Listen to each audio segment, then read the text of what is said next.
Derek Shelmerdine. Perfect. There we are. Is back with me in the studio. We talked about your book, didn't we, of course, Rock'n'Roll Unravelled, just a couple of months ago. That's right. And from that book, we're talking about the Rolling Stones today. So I'll tell you what we're going to do. We're going to play a little bit of Rolling Stones, and we'll come back and talk about how they all got together and how they made such great music. So here we go. The Rolling Stones, let's spend the night together on TRE. That's not literally, by the way. Let's just spend the next 34 minutes together. That'll be fine for me. Now, I know it's sacrilege to cut across the Rolling Stones, but we're going to have to do that for time purposes, Derek. Your book looks at the Rolling Stones with other great rock and roll styles, of course, and bands. But where did the Rolling Stones really start? I mean, they're post-Beatles, are they? No, they started a little after the Beatles. Yeah. Beatles sort of got together about 57. Well, the Beatles started to get together about then. Yeah. Whereas the Rolling Stones is very much Brian Jones's band. And that really goes back to the turn of the decade, late 50s, very early 60s. So he's a driving force, then. Very much. Well, he was the one who pulled it all together. Yeah. He comes from Cheltenham, and he started life playing in trad jazz, playing saxophone in trad jazz bands. Right. And he had a friend, Paul Pond, changed his name to Paul Jones, found fame with Manfred Mann. Yeah, of course, yeah. And Paul Jones had a band called Thunder Odin and the Big Secret. And interestingly enough, it's widely reported that Brian Jones was part of that band. Yeah. But I did a posting on Facebook about the story of Thunder Odin. And Brian Jones actually Facebooked me, as they say, back and said Brian was never actually in Thunder Odin. I invited him, but he declined to join. But they did make, he said they with a few fellow local musicians, they did make a tape and they sent it along to Alexis Corner. Wow. But never heard anything. Yeah. But then really it starts with Brian Jones's first lineup, when Ian Stewart, the pianist, was one of the first to join, and a guy called Brian Knight and Jeff Bradford. Now, Brian Knight went off and formed Blues by Six, that Charlie Watts actually played in for a while. And running parallel with this in Dartford, Mick Jagger and Keith Richard got together. They had been school friends, and they famously met on Dartford Station. Yeah. And they formed a band called Little Boy Blue and the Blue Boys with Dick Taylor, who was at that time playing guitar. Dick Taylor was the guy that went on to form Pretty Things. Right, yeah. So, there's lots of different avenues coming up all these. Yeah. All the time. And now after Brian Knight disappeared to form Blues by Six, Mick and Keith actually met up with Brian and Charlie Watts, who were playing with Alexis Corner in London. I think it was the Marquee Club they met. And after that actually, Mick Jagger particularly became one of Alexis Corner's main lead singers. Alexis Corner, an awful lot of people went through Alexis Corner's Blues Breakers lineups. And really, I mean, the blues kind of is a running theme all the way through the Rolling Stones. And, talk about rock music, but there's a lot of blues in there. So that's kind of, you can see the background there, can't you? Oh, very much so. I mean, the album they've just released is Back to the Roots. It's a whole load of blues covers. Yeah. And it's really good. Yeah. Yeah, really enjoyed it. I'm going to have to have a listen to that. Oh, it's well worth a listen. So, really, I mean, we obviously put Mick Jagger there. When we think of Rolling Stones, you think of Mick Jagger and Keith Richards, but right initially, I mean, they weren't on board until a bit later on. So. That's right. They were in Brian Jones' second lineup. And at the time they played their famous first gig as the Rollin' without the G Stones at the Marquee, there was a guy called Tony Chapman who'd been playing drums. But again, it's widely reported that Mick Avery played had the drum seat for that particular gig. And when I was researching the book, so much contradictory information everywhere. What was interesting was, if you look at the Rolling Stones website, it says that Mick Avery was the drummer, the guy that went on to be the Kinks drummer. But if you look at a website called Cast Off Kinks, there's an interview with Mick Avery, and in that interview he says he never actually played with the Rolling Stones. He rehearsed with them a couple of times. So, in the book I put both references, so, pay your money and take your choice. Yeah, absolutely, exactly. But whether or not who can remember so far back. So 1962 October, they have their first ever recording session. That's right, Curly Clayton's. Yeah. They recorded half a dozen blues solos, hawked it round the local record companies, but no takers. Yeah. You could say a bit like the Beatles, they failed their first audition. Amazing. Yeah. I mean, the Beatles failed, the Rolling Stones failed, never make it to the greatest bands ever. Well, the Who actually failed their first audition for Fontana as Amazing, well.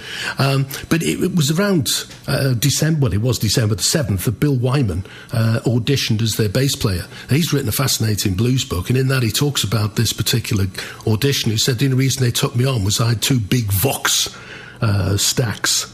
So I think that's quite a nice story. Absolutely. And it was the very beginning of 1963 that drummer Tony Chapman had his last outing with them, and he was replaced by Charlie Watts, who'd been playing with Alexis Corner, had moved from Alexis Corner to Blues by Six, and at that time he was still just part-time. He was a graphics designer. Amazing, in London. So he decided that I'll give professional drumming a bit of a go, and he picked it up then.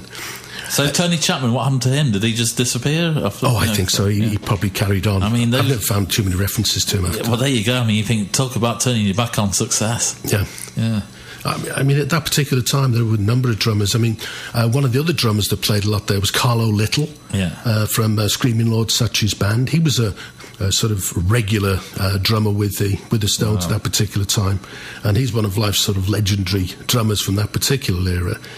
But they made their debut as the sort of classic 5, plus pianist Ian Stewart, because Ian Stewart was still with them in February '63. Lots of different versions of what they actually played together for the first time. And again, they were looking for management. At the time, they were playing, they were the house band at the Crawdaddy Club in London, a well-known R&B venue there. And it was managed by a guy called Giorgio Gomelski, who went on to manage the Yardbirds. And he's quite a prime mover in the British R&B scene.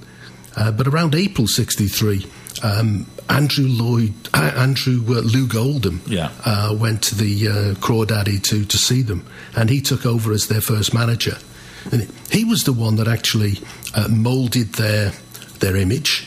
And this is where it all started to change now, really.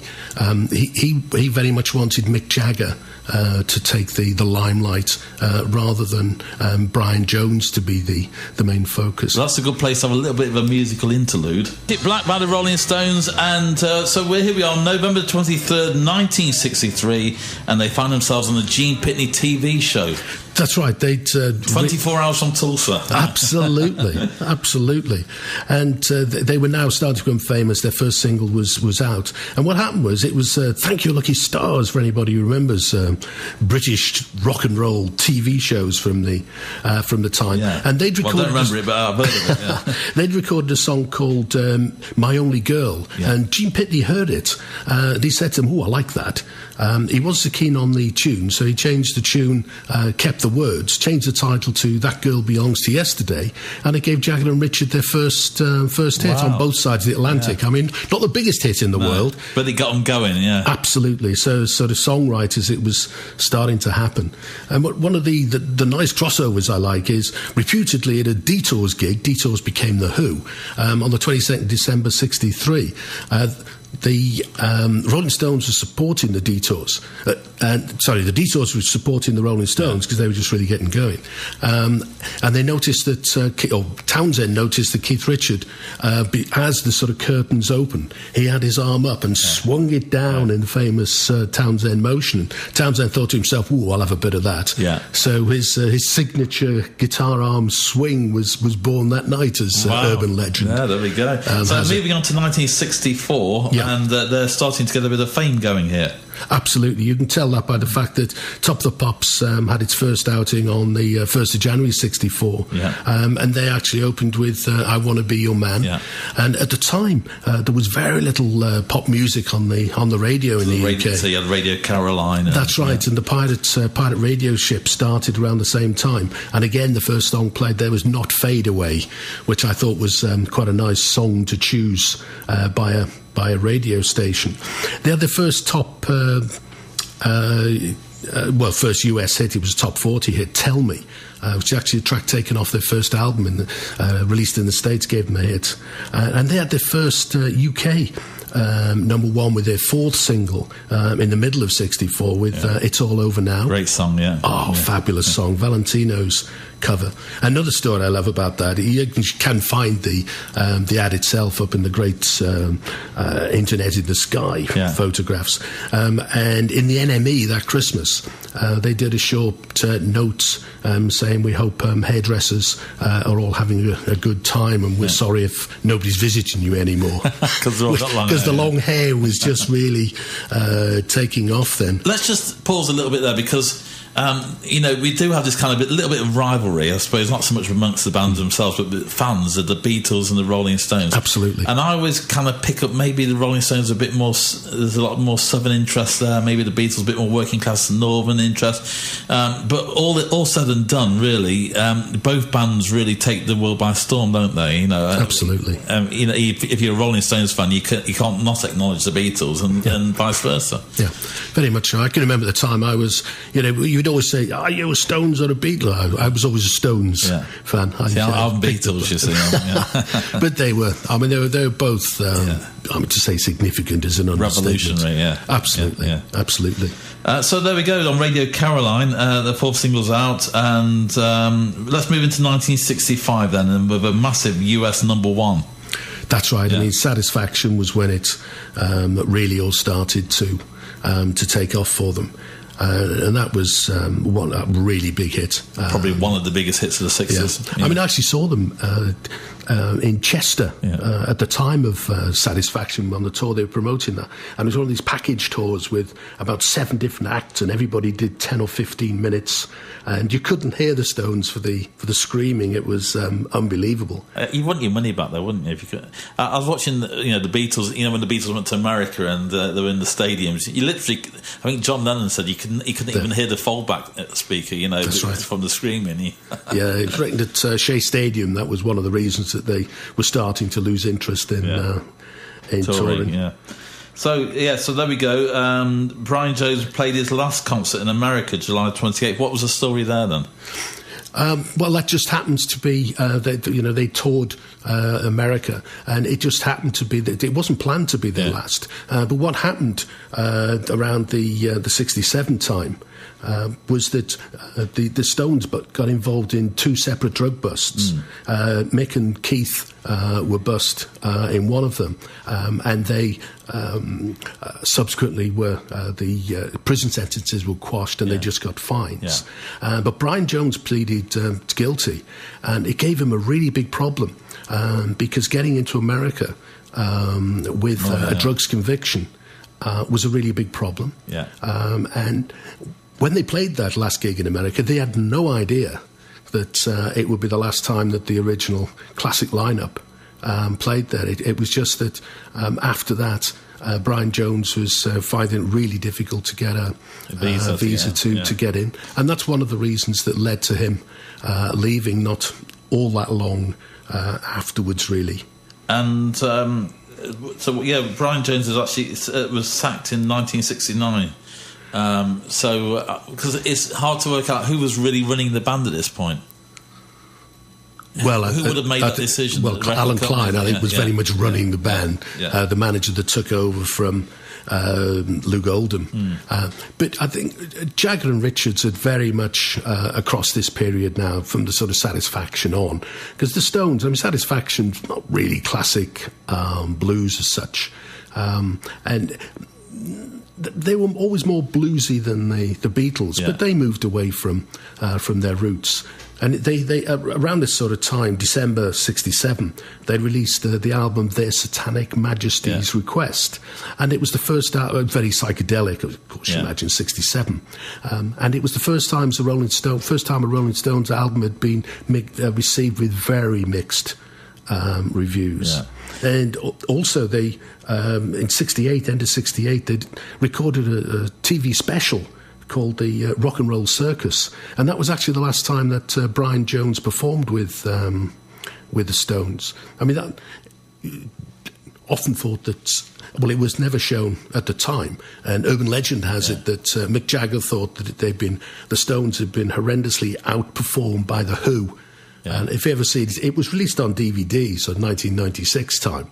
And if you ever get a chance to see it, it is an unbelievable show. It's a piece of history. I mean, it's the first time John Lennon played outside of the Beatles. Keith Richards played bass. John Lennon played there in a band called Dirty Mac. And he called himself Winston Longthigh. Eric Clapton was the guitarist, and Mitch Mitchell from Jimi Hendrix was the drummer. What a lineup! Oh, absolutely. And they did a couple of songs. But Mick and Keith went down to Brian's farm on the 8th of June '69 and suggested that he really was no longer part of the band. At the time, Brian talked to Alexis Korner about perhaps joining him, because Korner was about to go off to Germany on a tour. But Alexis Korner said, he should really form his own band. So, who knows what might have happened there. Sadly, July the 3rd. That's right. He died in a swimming pool, sort of midnight type Brian Jones, swim. And there's a great book called Who Killed Cock Robin that talks a lot about that. And there's in the background, there's always been talk of potential foul play. And I can remember reading, I think it was in the Daily Mail 4 or 5 years ago, that the Sussex police had actually reopened the case. Now, I've never heard anything about it since. But it's a long time ago for it to be looking at it, isn't it? So we'll round up, because July the 4th they released Honky Tonk Woman. We're going to play that song in a moment. And a concert in I mean, they've gone on, haven't they? There's no doubt about this, to be one of the biggest bands of all time. You could say that alongside the Beatles, the Who, big band. There's lots of Pink Floyd, but one of the greatest bands of all time, and still going. Absolutely. I mean, they've just finished a tour of South America. Absolutely amazing. Really is. Well, thank you for coming in. And your book, of course, is called Rock'n'Roll Unravelled, and it's by Derek Shelmerdine. Is that it? Absolutely. Right, and it's a great website, Rock'n'Roll Unravelled. Lots of this sort of information. If I could just say quickly, this is their last ever UK number one. Which one? This one. Is it really? 1969. I didn't know that. They've not had one since? Nope. There's still time for another one, though, isn't there? Plenty of time. Cheers, Derek. Thank you very much. Cheers.